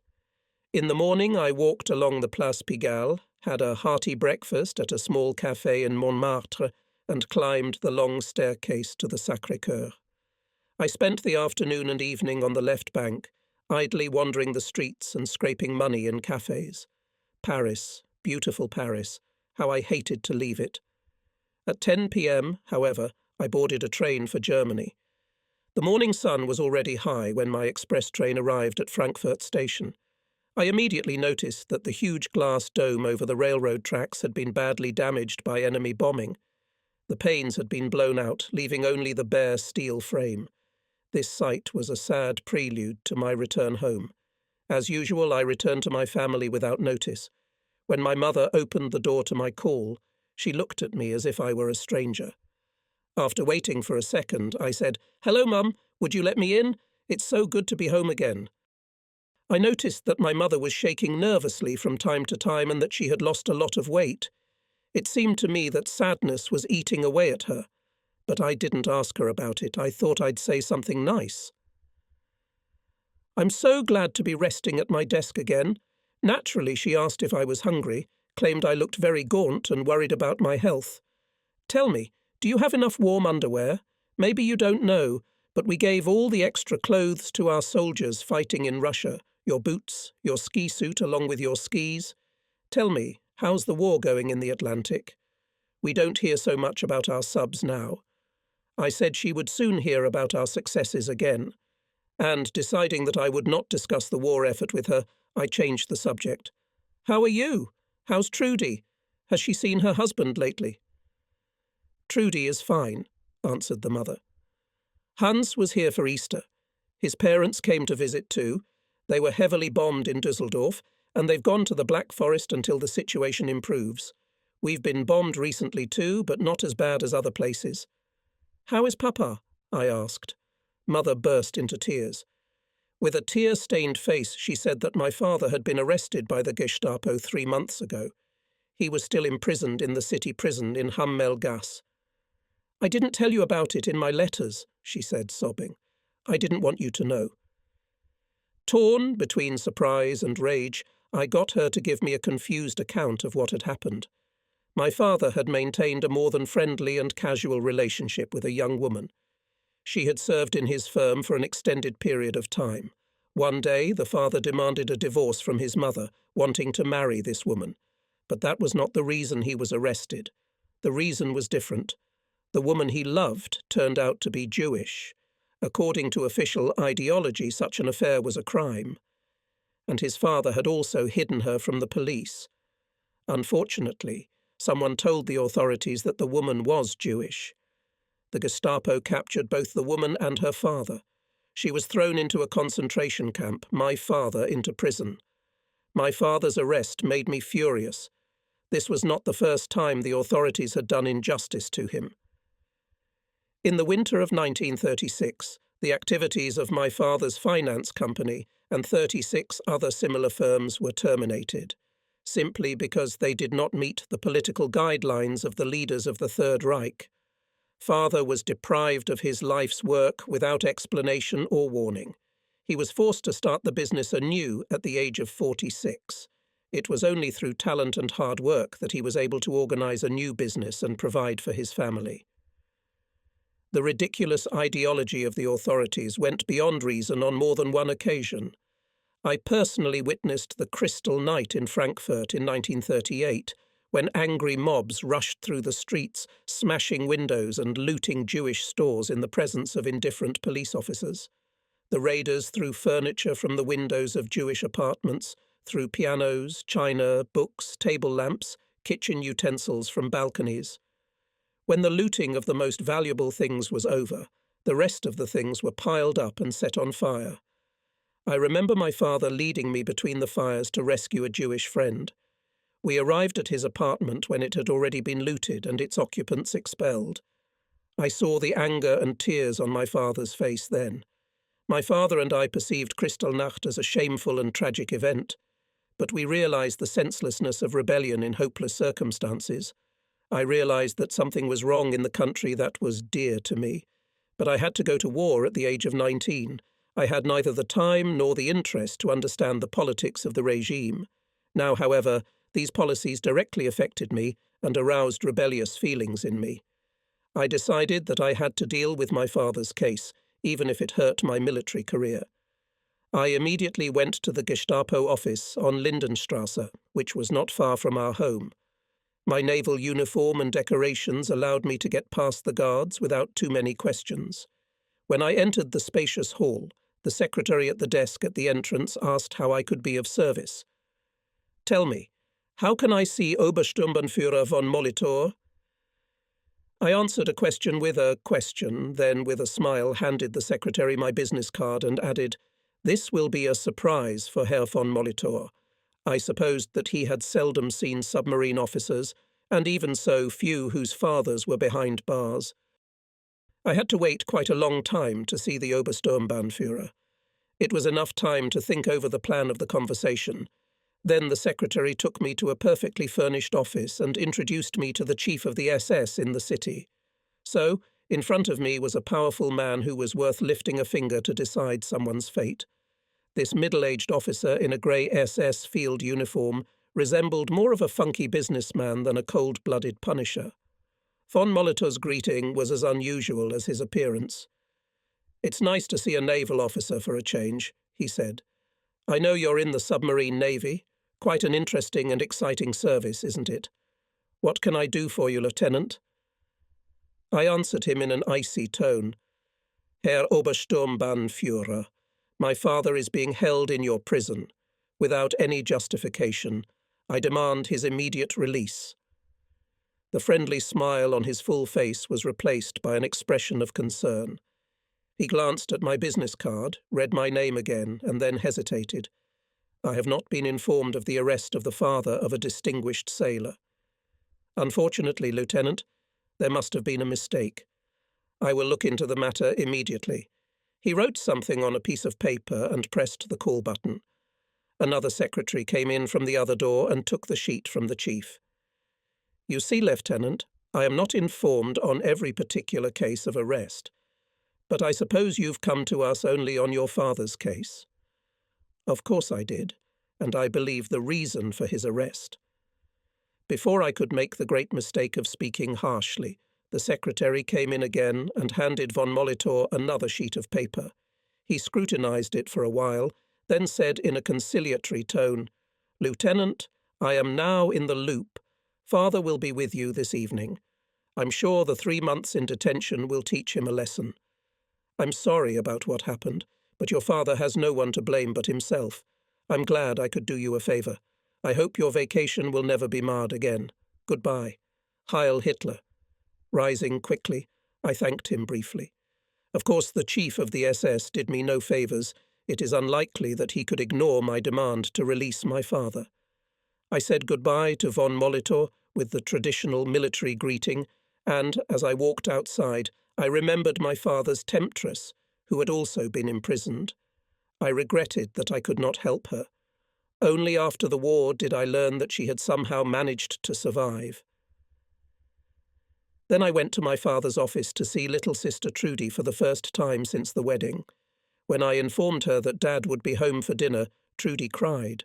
Through her tears, she said, "We asked for my father's release, but the Gestapo refused to even listen to our request. You can't imagine how happy I am that you're coming home. Mother is in despair over father's marriage plans. The situation is unbearable. While he was in Hummelgasse prison, I had to manage his affairs myself. I praised Trudy and said I was proud of her. Then I suggested we close the office until the next day. On that day, we would organize a family party. My sister gave the appropriate orders to the woman manager, and soon we were back home together. Mother was very worried and nervous, but was ready to forgive father if he did not. Ask her. The latter option became less likely after my father lost the opportunity to see the object of his lust. Dinner time was approaching when a turn of the key unlocked the front door, and my father, unaware of my presence, entered the lobby. As soon as he saw me, he knew at once who had facilitated his release from prison. Silently we shook hands. My father's face had a week's worth of stubble. The Gestapo wouldn't even let him shave. Dinner passed in a strained atmosphere. It was difficult for us to find a common topic of conversation. I spoke briefly about the situation at the front in the Atlantic, withholding the truth. The colossal difficulties of our armies on the Russian front and Rommel's total defeat in North Africa seemed to worry my father more than the trouble with the Gestapo. He told me about the increased air raids on Frankfurt and the relocation of his business establishments outside the city. We discussed many topics except one. My father never mentioned his affair or raised the possibility of divorcing my mother. From my perspective, the most important thing was that he came home. As for the preservation of the marriage, this was a problem that father and mother had to resolve between themselves. 24 hours later, I arrived in Berlin. As I walked out of the station, I was struck by the scale of the destruction. There was broken glass, pieces of plaster, torn stone and bricks everywhere. For the first time, I was not greeted at the station by Marianne. With the intention of going to Marianne's office, I took a streetcar to the centre of the capital. The ride was depressing. Massive bombing had nearly levelled much of the city, leaving construction debris, dust, and millions of human tragedies. I felt as if the ground beneath me was failing, as if I were a refugee getting off yet another train. Eventually, I reached the place where Marianne worked, which is where the 7-story building used to stand. But there were only a few ruined walls. There was a pile of broken bricks 2 stories high. I left the ruins and looked for the nearest subway station. Then I took a train to the suburb where Marianne lived with her parents. As I got off the subway, I saw houses burned to the ground and destroyed buildings everywhere. Death and destruction seemed to follow me around. As I approached Marianne's house, I prepared myself to experience the tragedy I suspected. A pile of ashes stood before me where the house had once been. Its chimney stuck out like a warning finger. Around it were scattered broken bricks and stone blocks blackened with soot. Steel beams had been bent in the fire. Debris of all kinds lay everywhere. There was a wooden plaque stuck in them with the inscription in red paint, "The entire Gartenberg family is dead." Before I left, I reread the inscription 2 or 3 times. I had lost my ability to think. There was something scratchy in my throat. My heart was petrified. In that instant, all my feelings and thoughts died. They burned up like the houses around me. I became completely insensitive to everything. Another train brought me home to Frankfurt. I spent 4 aimless days in the city, grieving for Marianne. One night I had to spend in the cellar of our apartment building, listening to the howl of sirens and the deafening bursts of anti-aircraft shells. While I was shaken by the explosions of the bombs, I looked at the petrified faces of the people around me who were used to air raids. When it was over, the street outside was filled with the acrid smell of gunpowder, the groans of casualties, and the ringing of fire bells. These were the consequences of the war. Marianne was the victim of an air raid, and my family was getting used to fleeing the bombing underground. After that night, I no longer saw any point in staying at home. I had to go back to my submarine and fight until victory for those back home who were living a miserable existence in perpetual fear of death. After spending the night on a dark train, I arrived in Paris. The city breathed peace, the hot June sun golden the trees and roofs of the houses. The heat reminded me of the uncomfortableness of the navy uniform and made me think of the advantages of civilian clothes. It was not easy for me to mingle with the motley Parisian public, who somehow or other tried to ignore the war. I noticed that most elegantly dressed Parisians ignored people in uniform. I realized what a gulf separated me from them, who enjoyed all the pleasures of life, and how far we military men, who had no choice but to fight and die, were from the people who lived in peaceful interests. Late in the evening, I returned to the military town of Brest and found a very lively Riedel and my other comrades in the bar of the flotilla. I joined in the revelry. The bar shook with our riotous merriment and obscene sea songs. We needed this exuberance to forget that soon many of us would be missed and we had too little time left to party. I personally needed the blackout to forget the double shock of Marianne's death and my father's arrest by the Gestapo. Friends, strong drinks, and a broken life led to a sweet oblivion. But I had to do my duty. It was not difficult for me to adapt to the familiar naval routine. Every day I visited the shipyards, strictly monitored the discipline of the submarine crew. Only one sailor gave me trouble. He used to run at night to party in the city, overcoming the fence of the military town. Unfortunately, he often got into fistfights over women, so I decided to send him to the brig for 8 days. In other respects, he was a fine fellow and proved himself a reliable submariner when our boat left port. During my brief absence, the flotilla headquarters made a remarkable acquisition. It was found that the flotilla plays an important part in the German Navy, and it is necessary for it to have its own photographer to familiarize posterity with interesting events in the life of the compound. The photographer turned out to be an attractive young woman. A chance meeting with this woman in the morning prompted me to invite her to sit in the bar. As we sat there, I noticed, "You have a very familiar southern accent. And your pronunciation is a bit different from Berlin's too," she parried my remark with a smile. "I agree. I grew up on Lake Constanza, on the northern coast." "What a coincidence," she exclaimed. "I used to live across the lake in Constanza. My name is Veronica, but many people just call me Vera." I invited Vera to dinner, and she agreed without a second thought. After the day's work, I took a swim in the swimming pool, which was also a new acquisition of the flotilla. Then it was time for the meeting. I knocked on the door of the cabin that Vera had occupied after her assignment. The two of us left the military town and wandered through the narrow streets of Brest under a sun that was leaning towards sunset. We ordered fried clams, shrimp in wine sauce, a huge lobster and a bottle of Beaujolais for dinner, then went to a small secluded café and danced to the music of a pianiste who played all our requests. After that, we returned to the military camp. It was somehow unusual to enter this fenced-in place for military sailors and carefully guarded with a woman. From that night on, I constantly met Vera after work. One Saturday, I remembered my intention to get a civilian suit and asked Vera to help me in my search for material and a tailor.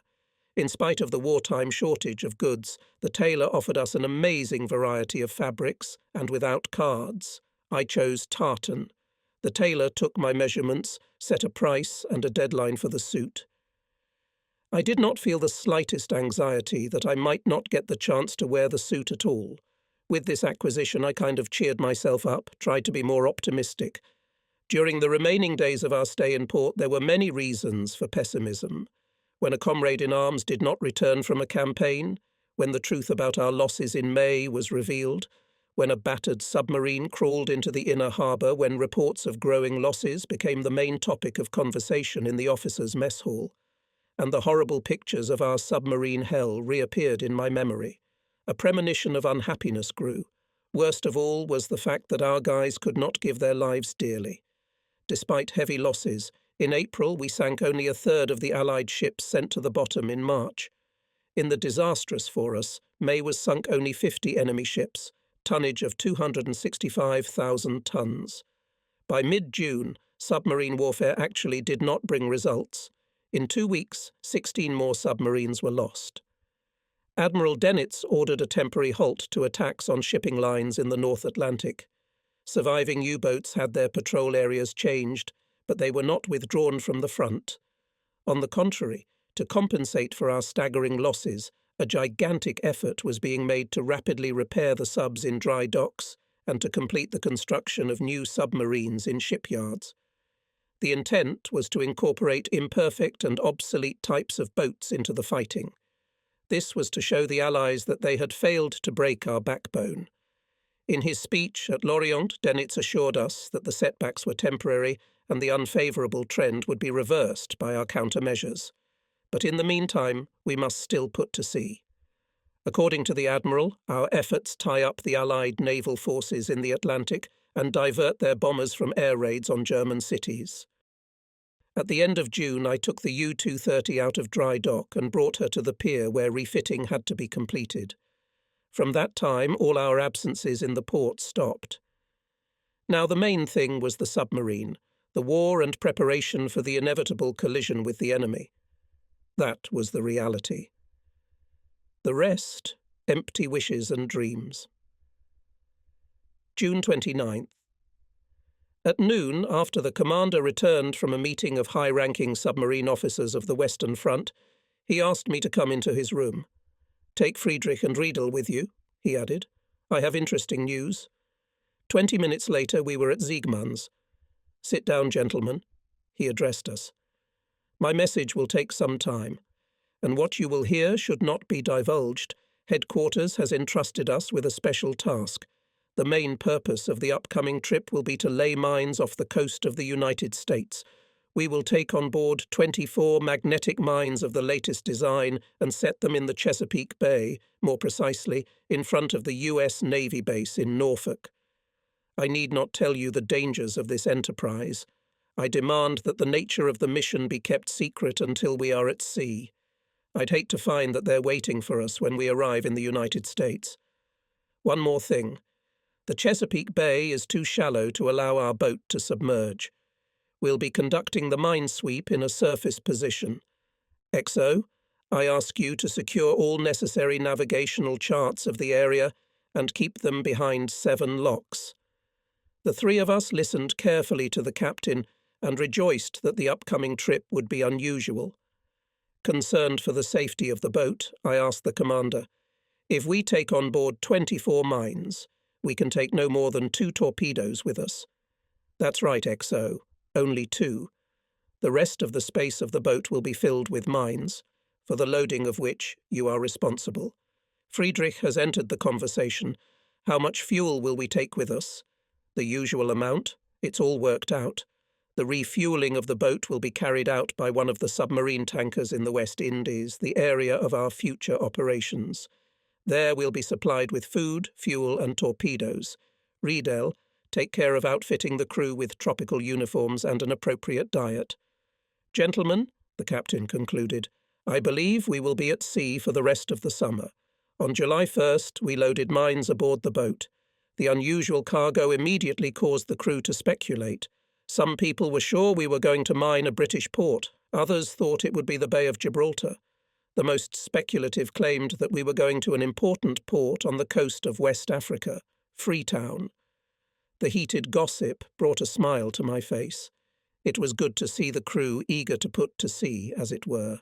But the closer the date of going to sea got, the more I doubted the reversal of the situation in the Atlantic for the better. None of the expected technical innovations had arrived on the U-230. It was claimed that our Methox radar was the latest advancement in radar. The installation of additional anti-aircraft artillery barrels on the boat was promised, but they did not arrive in sufficient numbers in port. There were rumours of such an innovation as rubber-coating the boat's strong and light hull to protect it from ASDIC pulses. This turned out to be idle talk. The only improvement was to cover the running bridge railings with armoured plates. At the same time, they dismantled the obsolete radar antenna and 88mm cannon on the foredeck. Everything was against us. The British used aviation on such a large scale that the U-boats could hardly cross the Bay of Biscay undetected. In 6 weeks, the Allies had reduced the number of our attack subs by 40%.